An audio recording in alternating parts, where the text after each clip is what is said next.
This is Aaron Darksiderz, so fucking cool. So fucking cool here with Aaron. How you doing, brother? Good, how are you? Good, man, good.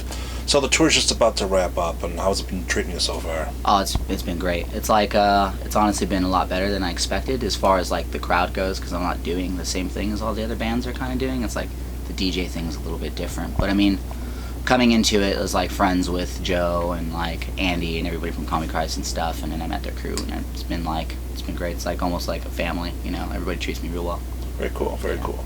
Now, almost like a family, I understand that you and the singer of Comic Christ are actually going to have a project coming out together? The drummer, actually. Drummer, I'm sorry. Yeah, no worries. Joe, him and I have been friends for a little while now, and it's his birthday actually today. Oh, wow. Yeah, so happy birthday to him, but he's one of my better friends. But him and I been like working on some stuff here and there, and we're starting a side project called Fake Friends, and it's kind of like more mainstreamy electro kind of stuff, but I've already got a release, like a remix release for a really cool big artist that I can't talk about yet, but like it's gonna come out on Universal, and then we have like a whole lot planned. I'm writing an album for that after this tour, as well as like an album for a solo album for myself. Wow, very cool, very cool. So it's gonna be pretty busy. Right. Yeah. Now, how are you going to balance that out? I mean, is there going to be stuff that you're like, you know what, I like the way this goes, but I don't really see it for myself. I want to use it for this project? Or? Yeah, I mean, well, they're almost like two different like electronic genres in general, so It's like a little bit easier to separate. But with the project with Joe, I'm gonna kind of like, I don't know, I'm gonna do some different stuff. There's like a little less boundaries on like what I can and can't do, and then him and I like get along with our ridiculous ideas and personality wise, so we have pretty stupid ideas for it. It's gonna be more of like a fun kind of thing, and like it'll be serious, but like not so serious as like what we do on the side. Cool, very cool. Now I see you do a lot of remixes on certain stuff. How do you go about picking out what's the stuff you like, or somebody points you in a way? Yeah, like I mean, for as far as like the bootleg thing goes, like I just pick something that I attach to and I like, and then I just give it out for free. But I mean, like remixes, like Joe hit me up for the one I did for Comic Christ, and I did that one. I just actually did a remix for Davey Suicide of the single, the Worldwide Suicide one, for their new album. That's gonna be out sometime soonish, I think. I did one for William Control that I always play on tour that goes really well, and then just other dumb ones like the bootlegs, like I did one like Turn Down for What for Little John, and that's just one of those things like I just, me and my agent kept saying that because it was just always on the radio and everywhere we went, and then just like it got ridiculous. I was like, all my shots were like Turn Down for What, and then I just decided to make a remix for it, and then just things like that, just kind of they come, like I either get hit up or I ask, or I just do it and give it out for free. Has there ever been one you wanted to do that they told you no?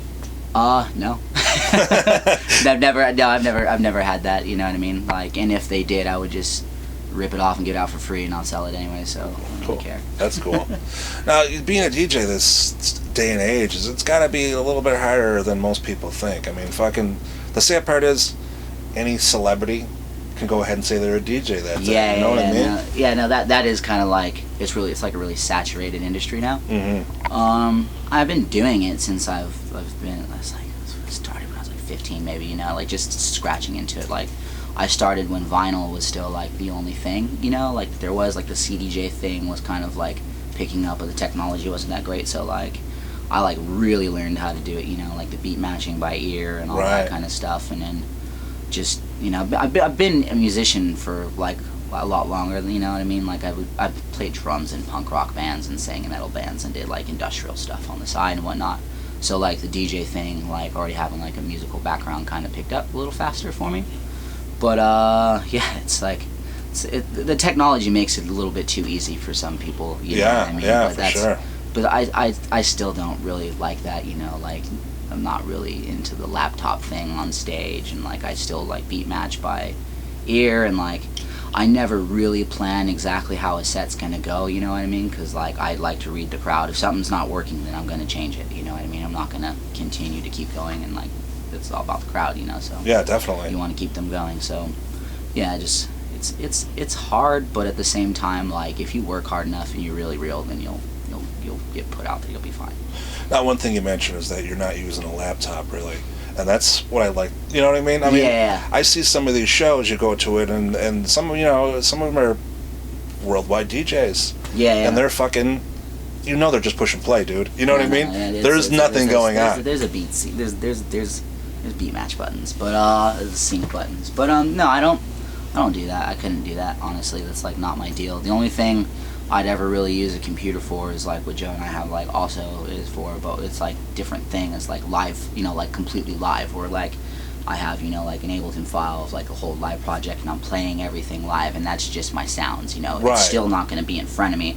It's going to be like, you know, just my sounds on the keyboard. I don't know, I'm not into that. Like that, to me, that takes away like the whole idea of wanting to be a musician or like working towards something, you know. Like it's, you might as well just be like on the dance floor if you just want to listen to music and drink. Like, yeah. I don't know. I was gonna say some of the DJs I see, you can tell they're not behind anything. They're out throwing shit in the crowd, or you know exactly. what I mean. It's you know, and I like to go out in the crowd and get rowdy and do things. You know, that's like another thing that I think about some of the laptop guys. It's kind of boring. You know. Yeah, for sure. Like they're kind of just not really doing anything. You got like a computer in front of you, and you're not interacting with the crowd. So like that's why I like that I have like a background in like punk rock and stuff, because like I like to go out there and like, you like to put on a show. Out. Yeah, exactly. People, it's honestly it's a lot harder in my mind. It's like I'm one person on stage, and like I have to like there's not a lot everybody exactly like that, so exactly I have to like really keep them like going and stuff like that. So yeah, that's our roadies. I have a competition. Tell them about our competition tonight. Yeah. Well, we are taking pictures with people holding up his stickers. Yeah, Winner two gets different stickers. Two different stickers. Winner gets $50. Yeah. Oh wow. Whoever has the most stickers of their sticker type on one person gets the prize. So. Yep. Cool. Yeah, so who's in the lead then? By one. He's up by one. See, that's good promotion. You just tell everybody to do it for you. Yeah. Right. Exactly. But yeah, I forgot where we were. Yeah. All right. We'll leave you to it. Yeah. Anyways, no. Oh yeah. The whole laptop thing, man. It's just I don't know. It cuts it. You know what I mean? And it makes it easier for like a lot of these celebrities to like. That's the thing. That's why it's happening. You know, it's like all these celebrities are just.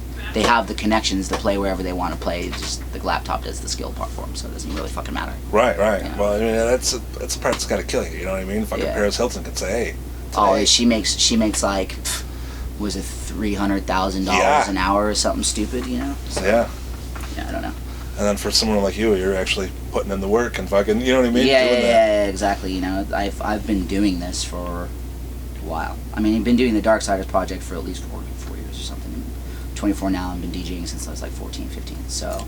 Right. So I mean, I'm not like like I haven't been doing it for 20 years, but I get you. Yeah, you've been fucking putting your time in there. Yeah, exactly. for sure. Yeah, you know, I didn't like just start up at the top. You know, it took years to get here, like even to this. You know, so. Well, you know what's cool is you got your own unique thing though too. You know what I mean? Yeah, you really do stand out for who you are. No, yeah, that's that actually works for me really well, because like I have like a lot of European colleagues and like like these Dutch people, and they're all. Like I love them, they're my friends of mine, but they're just like your typical like Abercrombie V-neck, spiky hair, like kind of or polo kind of dudes, and then like you have me standing there and like kind of like what the fuck is this guy doing here? Right. But it works out for me, like they like me as a person, and like a lot of them become like some of my greatest friends, But it makes it a lot easier for me to stand out. People see me and I'm like energetic, hair's flying fucking everywhere, and there's just like this kid in all black, and they're just like, whoa, what's going on here? So, cool. So it works out. Now, those that want to follow up with you, they want to know more about you, they want to download some of your shit. Like, what's the best route? I mean, I'm on pretty much any download portal, like Beatport, iTunes, like all kinds of other stuff. I have a SoundCloud, like Darksiderz music. And you can, there's a lot of free stuff. I get a lot of like music for free because why not, Yeah. So like there's a lot of free music on my SoundCloud, Facebook, Instagram. Like they can check out a lot of stuff on there. I think I'm more active on Instagram than I am on anything, like just because it's like easier day-to-day life, just like at Darksiderz. But I mean, like just go to like darksiderzmusic.com and it has like a link to all that shit. Everything that I have, Now, how do you balance that with that, man? You know what I mean? I mean, you got to keep up kind of with social media these fucking days. I mean, like I have a buddy who helps me out sometimes with some of it to stay on track. My friend Steven, and like he does some stuff when I need it here and there and keep track of certain things, you know, but I try to keep most of it, you know, like a lot of what I want done or whatever under myself, you know. Right, as far as like Instagram, Twitter, and all that stuff. I mean, sometimes on Facebook, I'll be like, hey man, can you post these string of shows and stuff? And it's like, okay, cool. But it's a lot to keep up with. Yeah, I was gonna say it's a lot to fucking keep up Yeah. with for sure. Every day there's something new coming out, and fucking, you know, all the bullshit every day. It's just like, yeah, why aren't you on this? This is the new fucking thing. And it's just like, exactly. You know, I'm just doing my thing. cool, man. Yeah, cool. All right, I appreciate your time. Awesome. Thank you so much.